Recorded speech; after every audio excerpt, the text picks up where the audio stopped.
very much for coming today. I know it's a beautiful day outside, but hopefully you'll leave here with a little bit more information about a pretty interesting shipwreck site up in the Northwestern Hawaiian Islands.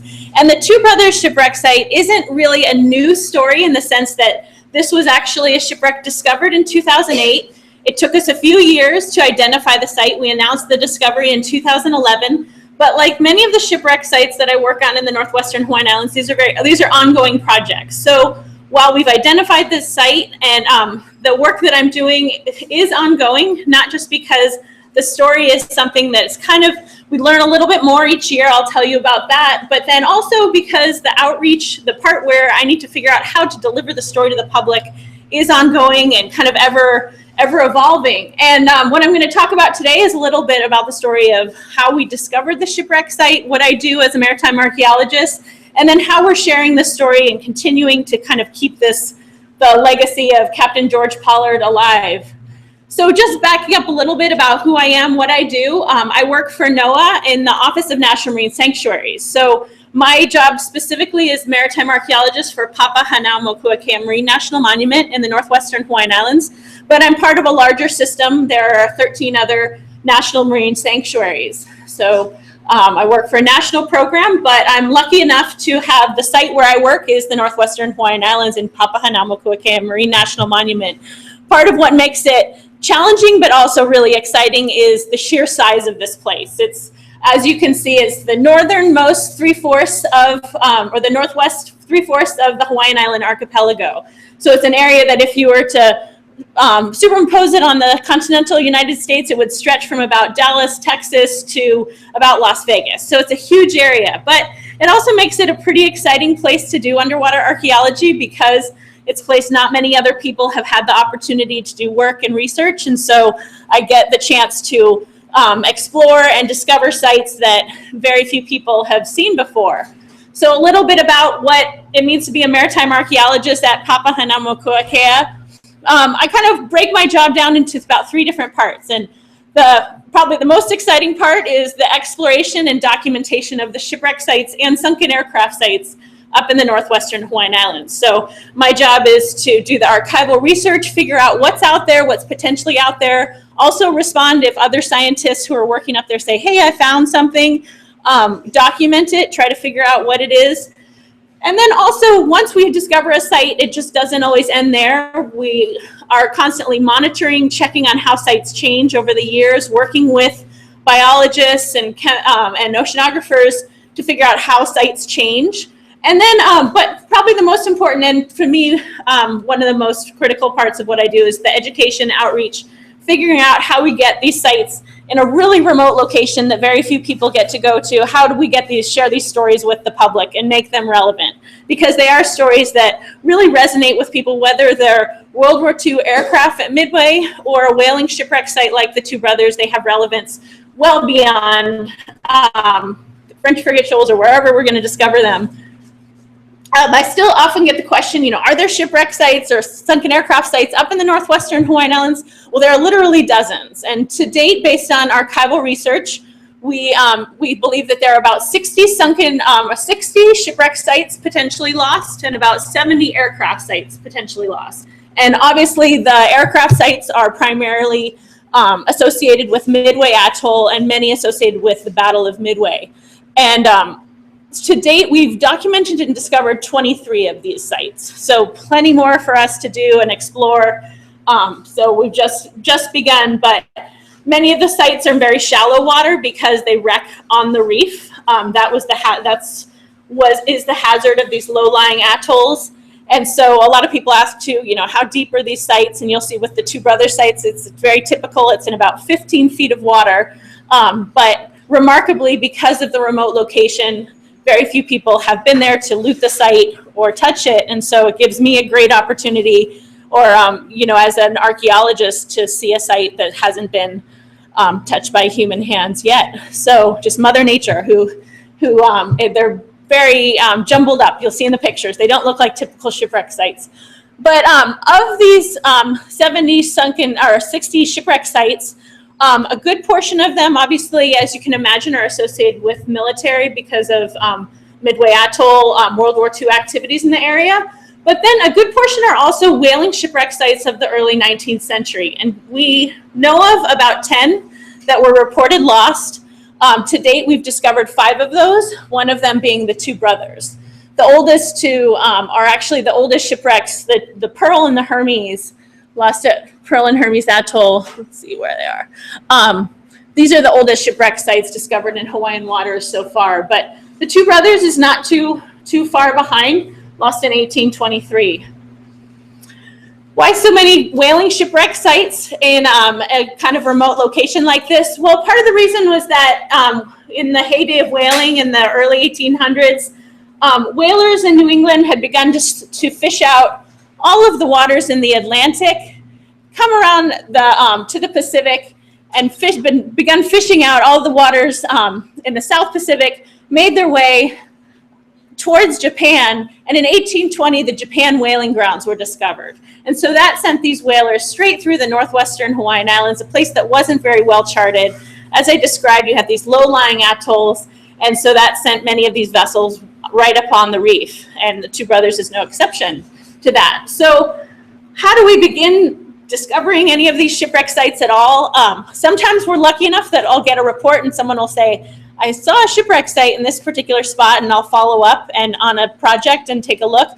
But very often we're spending our time in archives, looking at historic maps, looking at historic logs. Once we get into the field, we use a number of different survey methods, whether that's magnetometer, side scan sonar, or just simple tow boarding. And this is the method of discovery for the shipwreck site Two Brothers.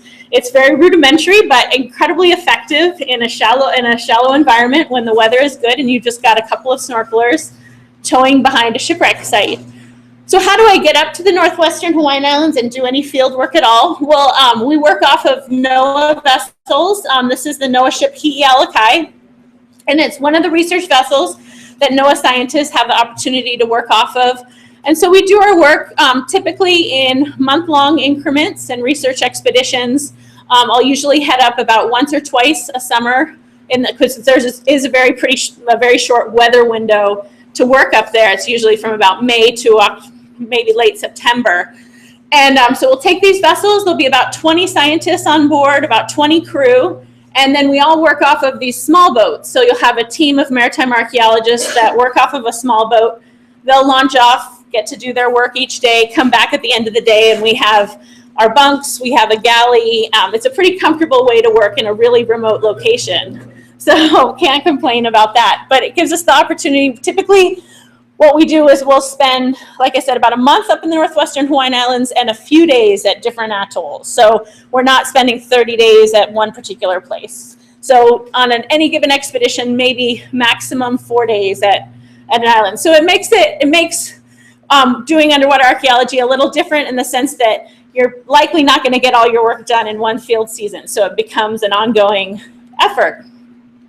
So today's, the shipwreck site I'm going to talk about today, the Two Brothers, takes place at French Frigate Shoals. And this is one of the atolls about halfway up the Northwestern Hawaiian Islands.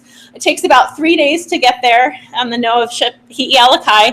It's a pretty interesting place to work. There are about 11 shipwreck sites reported lost there. To date, we've only discovered 2, one of them being the Two Brothers. But in 2008, we had a team working up in the Northwestern Hawaiian Islands. And what we decided to do after we finished our work on a shipwreck site in the south part of the atoll was we thought, hey, let's check out an area on a historic map that was labeled as an anchorage. And we didn't know what we would find. We certainly, anytime we go up, we hope that we'll find something as exciting as a shipwreck like the Two Brothers. But at that time, we had about a day left to explore. And so we decided we'd have a few scientists get in on tow boards. And so they jumped in to see what they might find. And sure enough, within a few minutes, we found in this, about 15 feet of water area, this giant old anchor. And so that was one of our first clues that this probably wasn't a ship that meant to anchor there, because the ship with an anchor this big was probably there by accident. And sure enough, with more survey and exploration around the area, we came across many more artifacts. We found three big tripods, the iron cauldrons that there's one on the left there. that they used to boil the whale blubber down, bricks, rigging, all things that indicated not just a really early sailing vessel, but a whaling vessel of the early, probably of the early 19th century.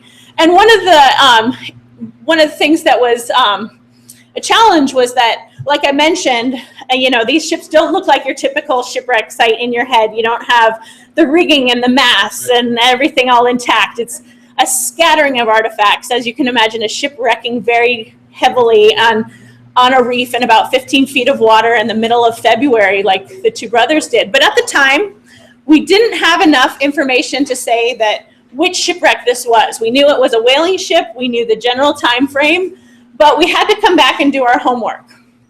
And so we came back pretty excited that we'd found a new shipwreck site. We collected all the data that we could. We created a site plan, measurements, and we knew we had, you know, a pretty exciting find. It was something old. The whaling ship is always exciting. You know, in our heads, of course, we had ideas of what we may have found, but it was going to take more work before we could positively identify this site. So as I said, you know, dancing through our head was the idea that we knew the Two Brothers was one of 3 whaling ships lost at French frigate Shoals. Just to give some context to why we were so excited about the possibility of the Two Brothers is, if anyone's heard about the whaleship Essex, it's one of the most kind of notorious disasters in seafaring history. And this was a ship that wrecked in 1820. I won't get too into the history of the Essex because that's, you know, deserves a presentation of itself. But it was a Nantucket whaling ship that headed out into the Pacific. It was stove by a whale, and which is in turn what inspired Herman Melville to write his tale, Moby Dick.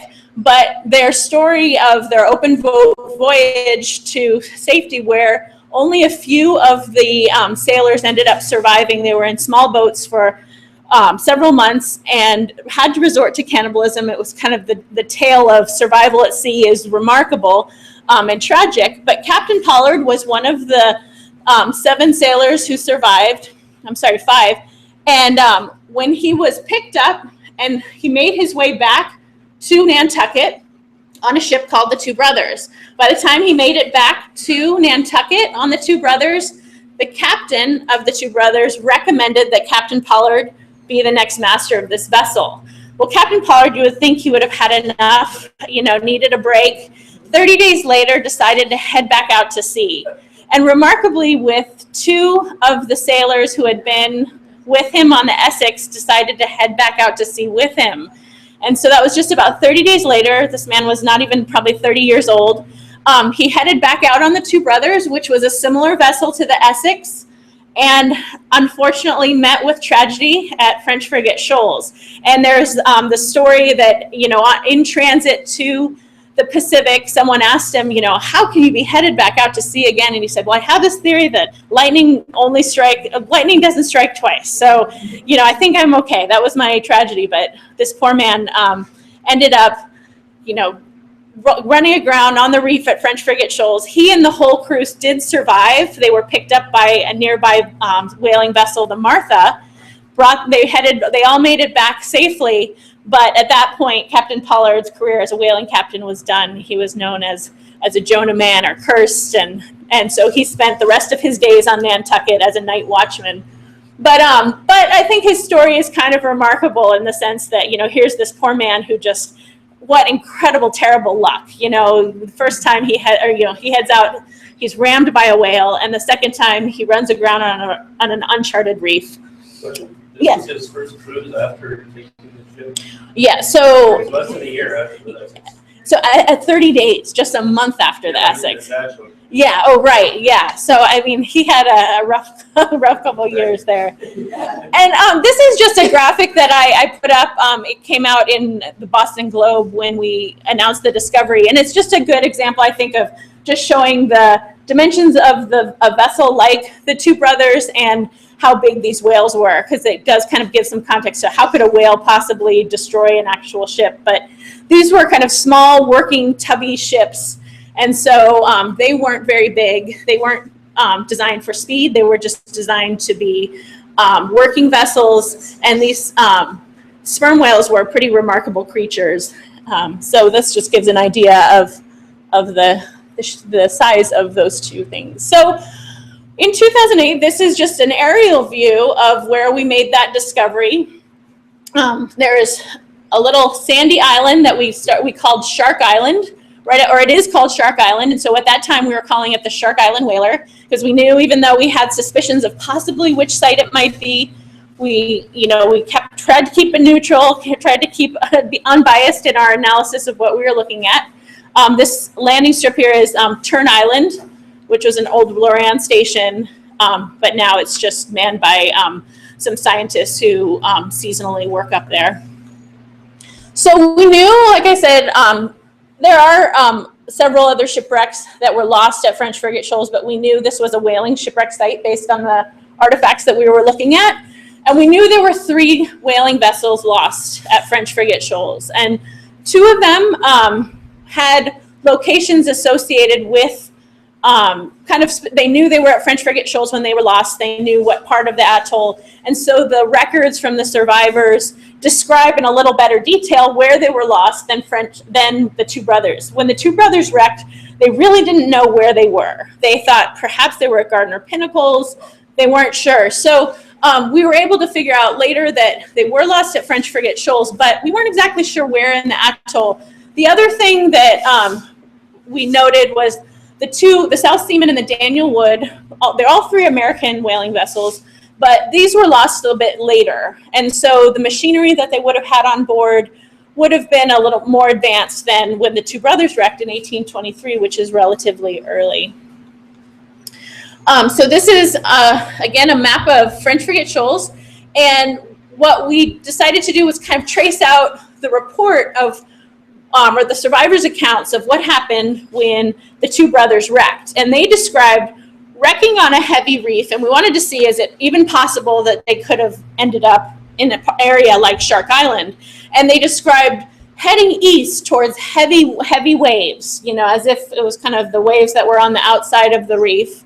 And then they start heading south towards 3 little islands, and that would match up with the Jin Islands. And then they see what they think is a ship in the distance, but it's a 50-foot rock, and that's La Perouse Pinnacle. And there's really no other 50-foot rock within the Northwestern Hawaiian Islands. And so that's how you can say, they were lost at French Frigate Shoals. The reports of what they did once they wrecked on the reef had to abandon the ship.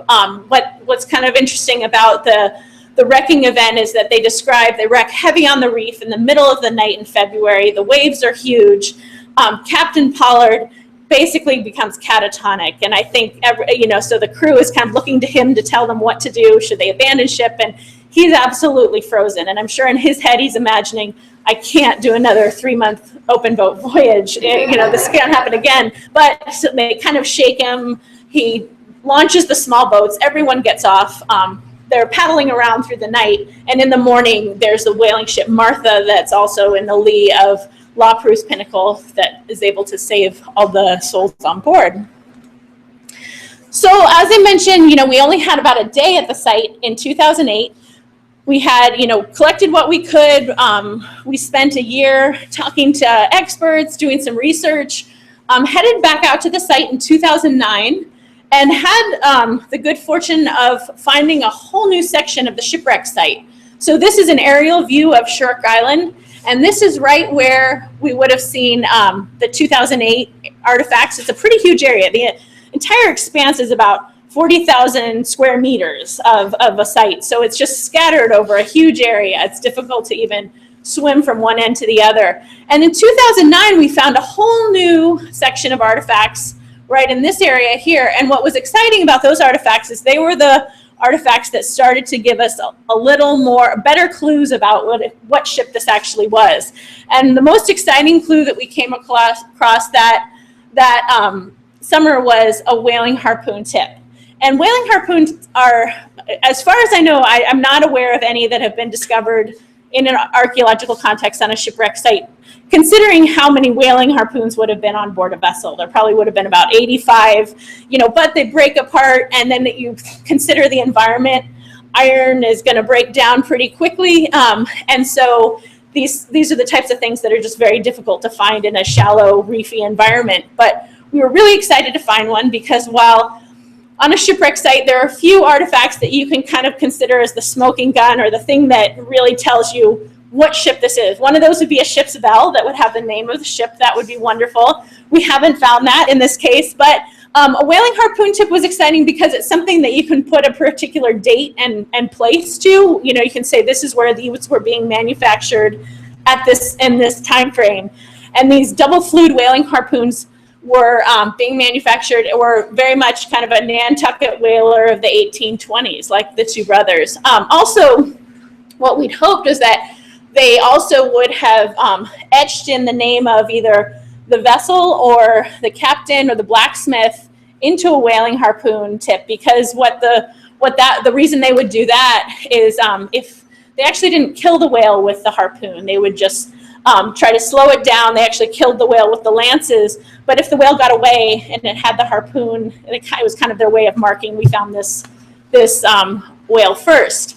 And so we were really excited about, would we have the potential of seeing etched in this, if we recovered and conserved this harpoon, would we see two brothers in this artifact? So we returned in 2010. So just one other note, when I find anything like that, I can't just, even though I'm very excited about it, I can't just recover it, because I need to have the appropriate permits and then funding in place to conserve an artifact, because after being on the seafloor for over 150 years, if you were to take it out, it would just crumble because it's been so saturated with salt water.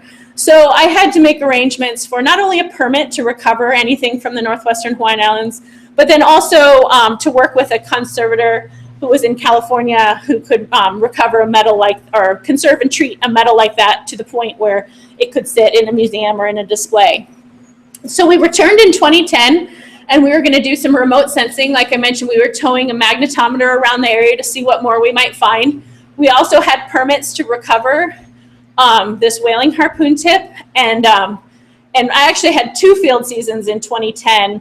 First one, we recovered 1 harpoon, and then in the second, we recovered several more artifacts because we kept finding more and more each season that we were up, or each opportunity we were up there. So in 2010, we also created a site plan, and this is something our underwater archaeologists typically do, because you're not going to get a good snapshot of a site in 15 feet of water that's that big. There's just no way you're going to be able to kind of capture it. And so taking measurements underwater, we're using a lot of, it's basically kind of like drafting in a way that we're taking scaled measurements, bringing it up, and this is our way of figuring out what we have on the seafloor, how it's all associated with each other. And at that time, we had a pretty remarkable collection of artifacts from an early 19th century whaling vessel, and probably over 100 at that time. And this is what allowed us to positively identify the site as the whaling ship Two Brothers, because all of a sudden we had this collection that was irrefutably from a whaling vessel of that time period out of Nantucket. And there was only one of those type that was lost in the Northwestern Hawaiian Islands, or at French Frigate Shoals specifically. And so we found 4 of these whaling tripods. Like I said, they were used on board to boil down the blubber. They're kind of what made it such a smelly, stinky environment to work on a whaling ship. We also found 3 blubber hooks, and there really wouldn't be any reason to have a blubber hook on board unless you were going to be whaling. So these are very indicative of a whaling ship. They're also, you can place them in a particular time frame too, because they were something that changed over time. And then we found, to date, we found about 12 of the double flued whaling harpoon tips. And like I said, those were very specific to an American ship sailing in the 1820s. And these were all broken apart. They're all just the tips. We didn't have any intact with the entire shaft attached. But it was still incredibly exciting. And we had I had permits to recover 3 of them. And so they were going to be incorporated into an exhibit. And we don't typically recover things unless we have a really good reason for research or education. And in this case, we did. We also found several of the whaling lances. Like I said, the lances were the tool that they used to actually kill the whale. And so these kind of looked like drumsticks underwater, but they were pretty exciting to find, because all of a sudden we just have this remarkable collection of tools from a whaling vessel. And it's not very often that, it's pretty rare to have found this kind of collection on the seafloor. We also found a sounding lead, which is another thing you can say changes over time. So it's a technology that you can place in a particular time period. And so this sounding lead was one that also, you know, fit into the suite of artifacts that we had, saying this is a Nantucket vessel sailing in the early 1820s. It's also always remarkable to find a sounding lead on a shipwreck site, because these are the navigational tools that are supposed to help the crew figure out how deep they're in. And so they would throw the sounding lead over the side of the ship and figure out, okay, this is how deep we are. Well, obviously it wasn't working well, or they didn't even have time to throw the sounding lead overboard in this case. We also found dozens of pieces of ceramics and glass. And while, you know, maybe not remarkable, you know, looking on their own, again, these were things that helped us date and time the, and give a provenience to the shipwreck site. And they were also kind of exciting reminders of everyday life on the ship. If you think about this, let's see, we have, this is a green-edged creamware. These are the plates that they would have used on a daily basis, but more importantly, probably the plates that the captain would have been using. So you think of Pollard, every day he would have been eating off of these plates, and, you know, you think about, you know, the tragedy that he ended up, you know, enduring in the end, but, you know, his life on a whaling vessel day to day was pretty hard work, but these were the tools that they used. So nothing too glamorous on a whaling shipwreck site, but all things that just remind you of everyday working life, everyday life on a vessel where you have to eat, you have to, you know, you have to sleep. And we were finding quite a few of artifacts in the galley area. And so kind of those, you know, things they would have needed every single day. We had pieces that we were trying to match to specific tools that might have been on board. This is a piece that we thought may be part of a chronometer. And then also this totally intact ginger jar. And ginger jar doesn't refer so much to, it just refers to the shape of it. But something that would have been used in the galley area to store, you know, some sort of provisions. But kind of amazing that it remained intact on the seafloor. And so things like that just really make a story come alive. We found 4 of these cooking cauldrons, and they're about 30 centimeters across. And again, something they would have used in the galley. And we were going through newspapers in Nantucket and found that there was an advertisement for that Obed Mitchell was selling cooking pots of just this exact same size and shape for whaling vessels around at this time frame. So things like that were the way that we were starting to put the pieces together, that we were indeed looking at the 2 brothers. So the artifacts, all these parts and pieces were the clues that we used to try to figure out, you know, what vessel we were looking at. So by the end of that 2010 field season, we knew that we could say that all the evidence was pointing to the fact that this was the 2 brothers whaling shipwreck site, and we felt like we had a good argument that we could publicly announce this. And one of the significance of this shipwreck site, you know, beyond the fact that it's always exciting to find an old shipwreck site, it's the only Nantucket whaling ship that's been discovered in an archaeological context. And Nantucket's a place that's steeped in whaling history, and I'll show some images of the place, but they were very excited about this discovery because it was something a little bit new to them. They're interpreting their whaling history on a daily basis there, but this is the first time they actually had a shipwreck site.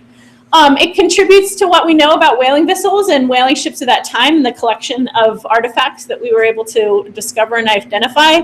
And then also it helps us understand a little bit more about Captain George Pollard, who's a man who was largely forgotten. His gravestone is unmarked in Nantucket, so he was kind of forgotten by the end of his life, but really has a remarkable story and kind of endured a tragedy and misfortune like no other.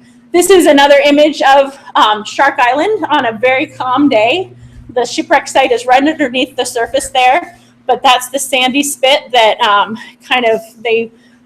and we're not sure if there would have been a Shark Island at the time when they wrecked, because sands shift a lot at French Frigate Shoals, but the reef is certainly pops out of nowhere. You can see where it would be easy to run aground very quickly, especially in the winter months.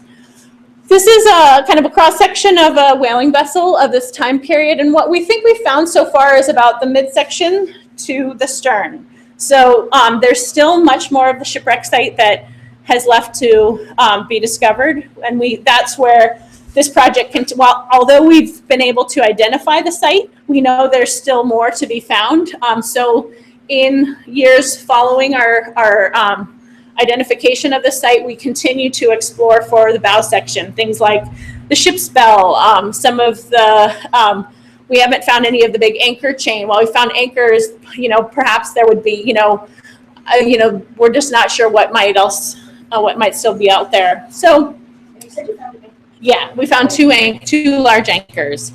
So, what we've, this is part of the surrounding area. There's these rubble areas of coral that have just broken apart, but within them, we're finding more whaling tools. We're finding more whaling harpoon tips, lances, and then pieces of glass, shards of ceramic. So there's still certainly more that's discovered on an annual basis. And we're continuing to take a look at those, although the focus of this project has certainly shifted to how we can get this story out to the public, because it was really exciting to make this discovery, but French Frigate Shoals is a really small island, so the community of French Frigate Shoals is about 4 people who change on a regular basis. And so our challenge was, how do we make people far away appreciate this site, understand how interesting it is, even though we can't bring them into the water with us? And so one of the first things we did was reach out to Nantucket, a small island on the other side of the country where this vessel actually began its journey out to the Pacific.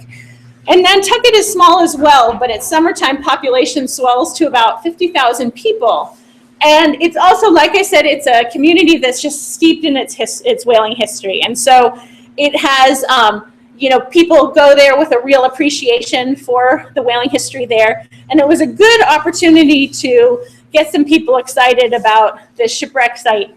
And Captain Pollard's house is actually still standing. It's got a little plaque on the side. It's since been turned into some sort of retail shop, but the fact that, it's still standing with a little plaque that said this is where Captain Pollard lived and spent his last days speaks to the fact that he's still a part of this community there. And they also have a great whaling museum that sees almost 3,000 people on a busy day in the summertime. So they've got a great constituency to share some of these artifacts with. And so we began talking to them, doing research there, doing some outreach, and came up with the idea to do an exhibit. And so not only were we interested in recovering the artifacts for their research value, but then we also really wanted to be able to share them with a community that would have an appreciation. And so we just developed a traveling exhibit that would start in Nantucket, and it's going to make its way back eventually to Hawaii, because we'd like to share it here as well.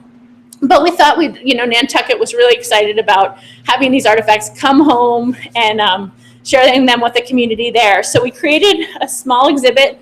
Like I said, we had to recover the artifacts, and they spent about a year in conservation and treatment. And one of the ways that we tried to see if there was any markings still on them, we sent them through X-rays, and this was all done in California in a lab at Cal State Chico. And unfortunately, there wasn't enough iron left, and so this is how the conserved harpoon tips look, and they didn't have any markings left on them, but it was something we were really hopeful for. We recovered one of the cooking cauldrons, and that was probably the most challenging conservation project because it was so big, it was so fragile. We also used the Xray treatment to see how much metal was still there. Was it just concretion and nothing inside? And so some graduate students were very helpful in cleaning up this cooking pot to the point where this is what it looks like today. So yeah, it's kind of remarkable. Obviously a lot was not there, but we also recovered a few of the ceramic shards just because they were sort of a poignant reminder of everyday life. So they were clean, they were fairly easy to clean. But this is the traveling exhibit that opened in 2012. And then it since has evolved to become part of a new exhibit at Nantucket called Stove by a Whale. They're eagerly anticipating the release of Ron Howard's film in December, In the Heart of the Sea, which is based on the book by Nathaniel Philbrick about the Essex story and also mentions the two brothers. And so they wanted to incorporate it into this new exhibit, so it'll stay a bit longer. Another way that we wanted to share this story with the public was through film. And so that's just a great way that we can get I think film is a great medium for sharing stories, especially in remote places that are, as beautiful and dynamic as the underwater environment at the Two Brothers site. And so fortunately, in 2008, we had a filmmaker with us who was doing a short documentary about shipwreck sites in the Northwestern Hawaiian Islands, and her name is Stephanie. She's the one with the camera there in the front. And so we enlisted her to come back with us in 2012 to do a short documentary to help us tell this story about the Two Brothers, and how do we tell people, not just about the discovery, but then why it's interesting, why it creates this interesting connection between Hawaii and this little community of Nantucket, two whaling communities that were changed kind of dramatically in the 1800s by the industry of whaling. Stephanie would kind of, she not only shadowed us underwater, but when we were on board the vessel and we were making our plans, she was always there with her camera. But what she was able to do was create a pretty remarkable film that we're really proud of called Lightning Strikes Twice, and we opened it up last year. It's been a part of film festivals, and then what I'm going to do is just show you about a 2-minute clip of the film, and I'm happy to share it with anyone. I have a few copies, but I'm also happy to distribute any copies to anyone else if you're interested. It's about a 25-minute long film, and let's see. Oh, whoops.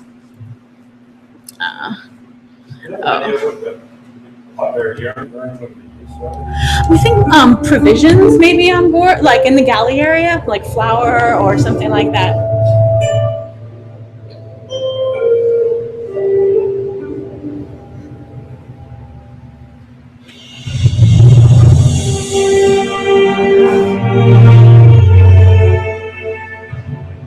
Captain Pollard had been through the worst the sea can throw at you, a whale ramming a ship and then losing most of his crew to this tale of unforgettable disaster.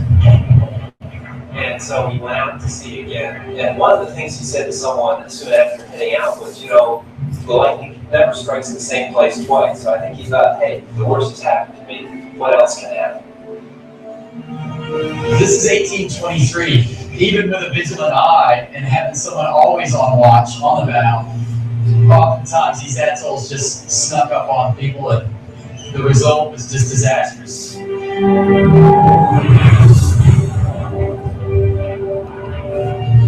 There's just a scattering of artifacts all around the bottom. A very violent sinking. You can almost hear the sound of the planes crashing and the rigging kind of falling across the deck. I think that moment, he is just in disbelief as it's basically being crushed against that exposed reef. He's a ruined man. He'll never be trusted with a whale ship again. When he went back to Nantucket, he was seen as a Jonah man, a man twice unlucky on a whale ship. The irony is that Herman Melville would seize his story and make it the basis of Moby Dick, one of the greatest American novels ever written.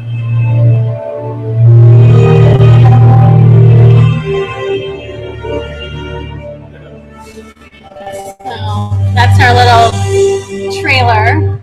But what we like to say is that the Two Brothers is kind of like the real life sequel to the Essex story. And a lot of people are familiar with the Essex because of Moby Dick, and because if you're interested in seafaring history, it's a great story. The In the Heart of the Sea is a great story to read.